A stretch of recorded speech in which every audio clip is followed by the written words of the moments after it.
Patrick Lynch from CFE Media and Technology, and we're here for another episode of Trends Talk. We're joined by Ron Baysinger from Automation24. Welcome, Ron, and introduce yourself and tell us a little bit about the company. Thanks, Patrick. Yeah, I'm Ron Baysinger, Vice President of Automation24 USA. Automation24 is a global online provider of industrial automation solutions. Great. So let's get into it. Could you explain the core function of safety relays in industrial applications, and how do they interface with various safety devices to maintain a secure operational environment? Yeah, safety controllers are designed to increase the level of safety in the machine guarding and any stop control circuits. They feature redundant, dual-channel, cross-monitoring logic circuits. They continuously check for and detect faults in the system's safety circuit components and interconnection wiring. Safety controllers can detect many types of potential safety circuit faults, depending on the model, like welded interlocks or e-stop switch contacts, open or short circuits, faults in monitoring circuits, or inadequate supply voltage. And it's the responsibility of the machine designer to ensure the safety system is designed to meet the appropriate standards.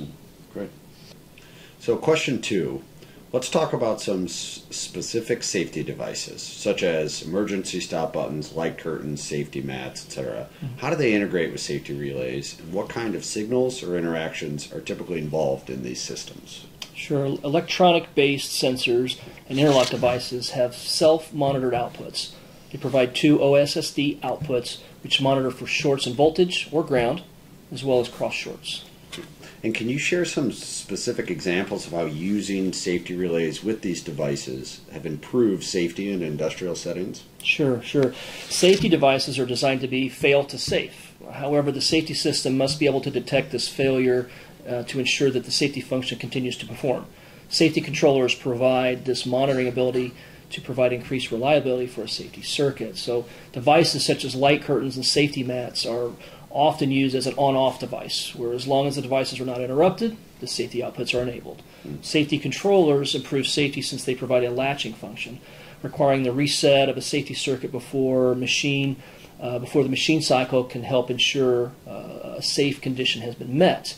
Some safety controllers are specifically designed for safety devices such as two-hand control stations, for example. Using the proper safety controller for two-hand control devices improves safety as it monitors the actuation of the buttons. That is, that both palms are actually actuated together and both are released before the next cycle is established to establish that true two-hand protection. Okay.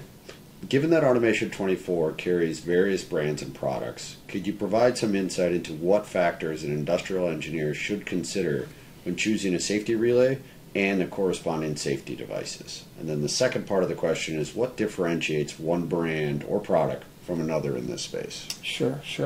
Well, it's impossible to correctly select and apply a safety controller without performing some type of quantitative risk assessment. Guessing or estimating a control category or performance level may lead to excessive expense or inadequate or unsafe systems. So there's several approaches to risk assessment, most of which use some sort of decision tree to determine the appropriate safety control category. Many factors may be considered when trying to select an optimal controller for an application, such as required voltage, supply, input types, and feedback monitoring. And how have the advances in technology influenced the functionality and capabilities of safety relays and the devices that tie into them? And really, what developments should industrial engineers be aware of in this field? Yeah. Well, there continue to be significant advancements in design and features.